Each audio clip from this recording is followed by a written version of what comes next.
Hello everyone, Manish है। Welcome to MM tax club. GSTA ने 15 fab 2025 को एक एडवाइजरी इशू किया और एडवाइजरी के थ्रू उन्होंने बताया है कि ई वे बिल जनरेट करने की facility for the unregistered person उन्होंने अभी स्टार्ट कर दिया है, इनेबल कर दिया है on e way bill portal. जुलाई 24 में एक नोटिफिकेशन आया था, नोटिफिकेशन नंबर 12, जिसके थ्रू ऐसा प्रपोज किया गया था कि ENR फॉर्म ENR 03 के थ्रू अनरजिस्टर्ड पर्सन रजिस्टर कर पाएंगे for generating the E way bill. Now इस वीडियो में हम देखेंगे कि अगर आप अनरजिस्टर्ड पर्सन हैं एंड गुड्स का ट्रांसपोर्टेशन करते हैं तो आप ई वे बिल जनरेट करने के लिए ये न्यूली इंट्रोड्यूस फॉर्म या ENR 03 फॉर्म फाइल करके कैसे आप ई वे बिल का लॉगिन क्रीडेंशियल जनरेट कर सकते हैं एंड बिना कोई जीएसटी रजिस्ट्रेशन लिए आप ई वे बिल पोर्टल पे रजिस्टर करके ई वे बिल कैसे जनरेट कर सकते हैं। सो नाउ हम स्टार्ट करेंगे। यहाँ पे सबसे पहले हमारे को ई वे बिल का पोर्टल पे ई वे बिल के पोर्टल पे जाना पड़ेगा। ई way bill system.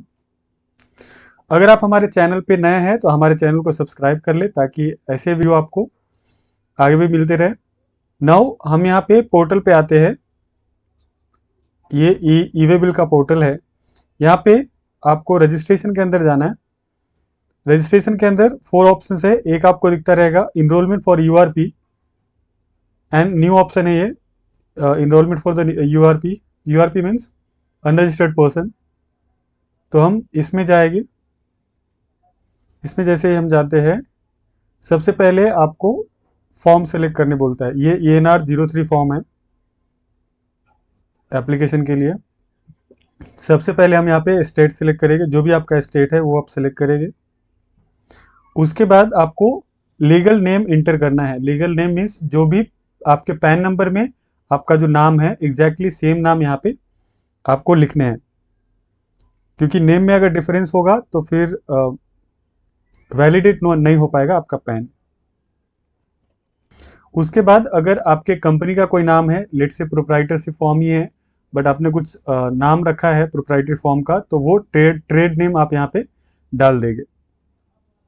And then आपका पैन नंबर डालना है, जो भी आपका पैन नंबर है।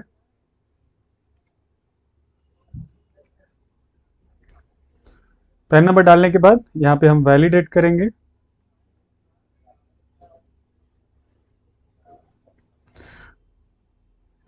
यहाँ पे ऑप्शन आएगा your PAN detail are validated. Now next option type of enrolment select करना है। आप गुड्स सेंड करते हैं इसके लिए आपको रजिस्टर होना है, या आप गुड्स के रिसिपेंट है इसके लिए आप ई वे बिल के अंदर रजिस्टर होना चाहते हैं, या फिर दोनों भी ऑप्शन है। दोनों भी केसेस के लिए आप अगर ई वे बिल के ऊपर रजिस्टर करना चाहते हैं तो दोनों ऑप्शन आप सिलेक्ट कर सकते हैं, unregistered supplier of goods, recipient of goods और both.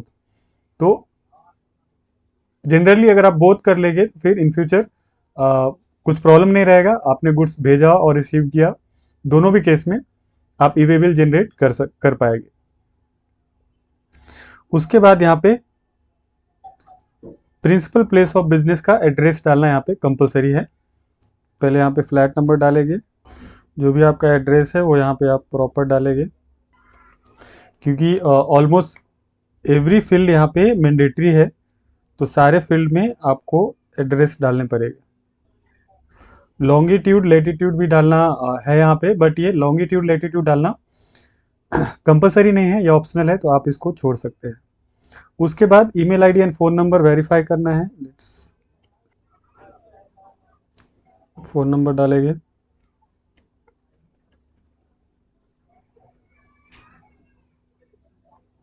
OTP send. Mobile number पे आपका ये OTP जाता है, हम यहाँ पे OTP डाल देंगे एंड देन हम वेरीफाई करेंगे। जैसे आप phone number and mail ID verify करते हैं, बेसिकली फ़ोन नंबर पे आपको OTP जाता है वेरिफिकेशन के लिए। ईमेल आईडी वेरीफाई नहीं करना होता है, बट आपको ईमेल आईडी यहाँ पे डालने कंपलसरी है। उसके बाद लॉगिन क्रीडेंशियल आपको क्रिएट करने हैं। यूज़र आईडी यूनिक होता है एवरी यूज़र का, तो इसके लिए आप यूज़र आईडी जो आप यहाँ पे डालेंगे वो एक बार चेक करना पड़ेगा कि अवेलेबल है कि नहीं। अगर अवेलेबल है तो वो आपको मिलेगी। लेट्स से मैं MM tax club user ID check देखता हूँ, तो ये अवेलेबल है, तो हम ये यूज़ कर सकते हैं ना। हम पासवर्ड डाल देंगे, जो भी आपका पासवर्ड रखना चाहते हैं इसके लिए। जैसे ही आप ओ टी पी पासवर्ड यहाँ पे सेट करते हैं, अल्फा न्यूमेरिक आप यहाँ पे सेट कर सकते हैं पासवर्ड। देन एक वेरिफिकेशन चेकबॉक्स आपको क्लिक करने हैं, देन कैप्चा एंटर करेंगे।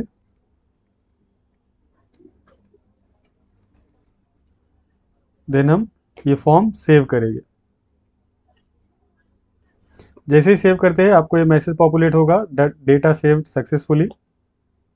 एंड उसके बाद आपको ये एक्नॉलेजमेंट जनरेट होता है, और एक्नॉलेजमेंट के अंदर आपके पास ये इनरोलमेंट नंबर आ जाता है। ये इनरोलमेंट नंबर है सिमिलर टू द जीएसटी का भी नंबर ऐसे ही रहता है। तो इसी तरह का ये इनरोलमेंट नंबर आ गया है। अभी ये इनरोलमेंट नंबर के बेसिस पे आप ई वे बिल जनरेट कर सकते हैं। जहाँ पे जीएसटीएन एंटर करना होता है, उसके जगह पे आप ये इनरोलमेंट नंबर एंटर करके ई वे बिल जनरेट कर सकते हैं। अभी हम ये भी देखेंगे कि अभी ई वे बिल पोर्टल पे इसके बेसिस पे हम कैसे जनरेट करेंगे ई वे बिल। सो हम इसको सेव कर लेते हैं। सेव इसके लिए बिकॉज जो इनरोलमेंट नंबर है वो इम्पॉर्टेंट है, हमारे को रेफरेंस के लिए लगेगा। नाउ एक बार जनरेट करने के बाद हम एग्जिट करेंगे, देन यहाँ पे लॉगिन करेंगे। लॉगिन क्रीडेंशियल जो हमने सेलेक्ट किए थे वो यहाँ पे डालेंगे।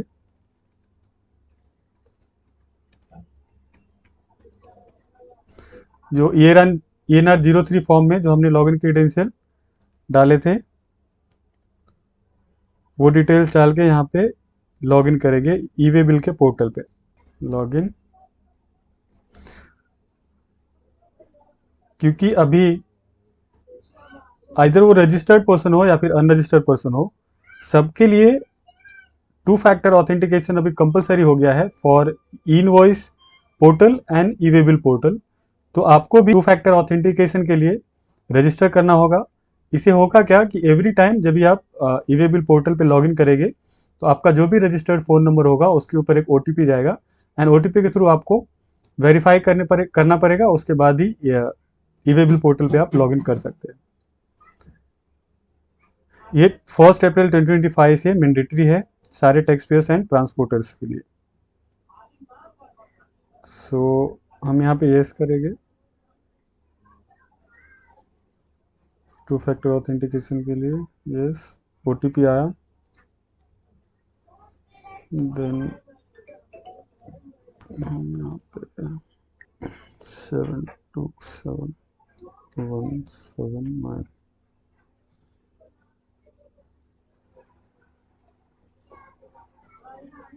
2 फैक्टर ऑथेंटिकेशन के लिए हमने यहाँ पे रजिस्टर कर लिया है। लॉगिन का पेज वापस से आएगा, वापस से आपको यहाँ पे लॉगिन कर लेना है विद द सेम क्रीडेंशियल। अभी ये प्रोसेस एवरी टाइम का रहेगा, जब भी आप इनवॉइस पोर्टल पे लॉगिन करेंगे। लॉगिन क्रीडेंशियल डालने के बाद आपके फ़ोन पे एक OTP आएगा, and OTP has been send to the register phone number. Now आपको ये OTP डालने हैं। जैसे ही OTP डालेंगे तो आपका ई वे बिल पोर्टल पे लॉगिन हो जाएगा। डैशबोर्ड के ऊपर 7 डेज के आपके जो भी ट्रांजेक्शन्स है वो दिखेंगे। यहाँ पे आपका URP ID दिखेगा, जो इनरोलमेंट ID है आपका, वो यूजर टाइप में सिटीजन्स यहाँ पे आएंगे। एंड नाउ आपको ई वे बिल अगर जनरेट करना है, तो जनरेट करने के लिए ये जस्ट ई वे बिल के सेक्शन में आएंगे, जनरेट न्यू के ऊपर क्लिक करेंगे। जनरेट न्यू के ऊपर जैसे ही क्लिक करते हैं तो ये आपका ई वे बिल का फॉर्म ओपन हो जाता है। ये सेम फॉर्म होता है वो लोगों के लिए भी जो GST के अंदर रजिस्टर्ड है, और अभी आपने इनरोलमेंट ID लिया है ई वे बिल जनरेट करने के लिए, तो आपके लिए भी ये सेम फॉर्म ही है। ई वे बिल फॉर्म फिलअप करने के लिए हम यहाँ पे कोई डेटा फिलअप करके सबमिट तो नहीं करेंगे, बट एक डिटेल्स हम बता रहे हैं। आउटवर्ड सप्लाई के लिए सप्लाई टाइप में आउटवर्ड है कि इनवर्ड है, आपके पास माल आ रहा है या फिर आप गुड सेंड कर रहे हैं तो आउटवर्ड सेलेक्ट करेंगे।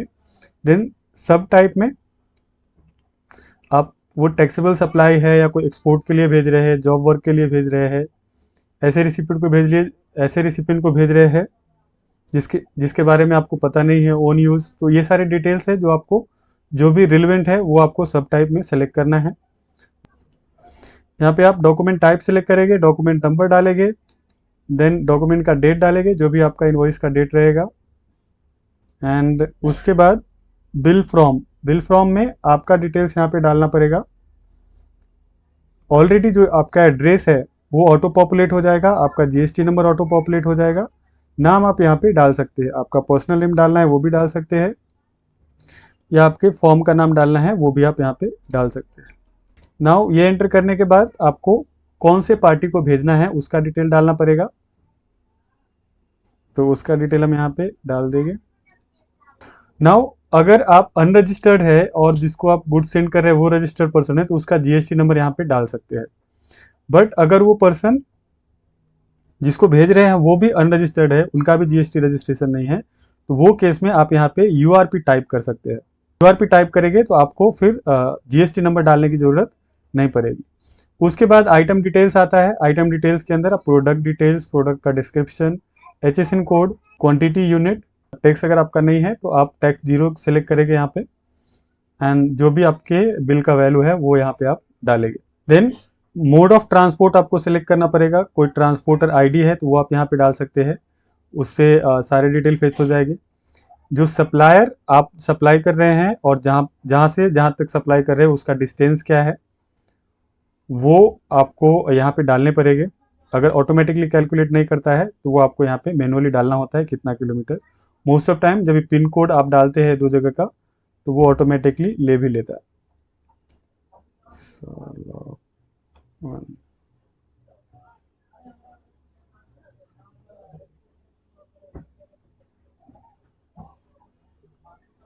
ये सारे डिटेल्स डालने के बाद यहाँ पे आएगी, ये मैंने दोनों पिन डाला यहाँ पे।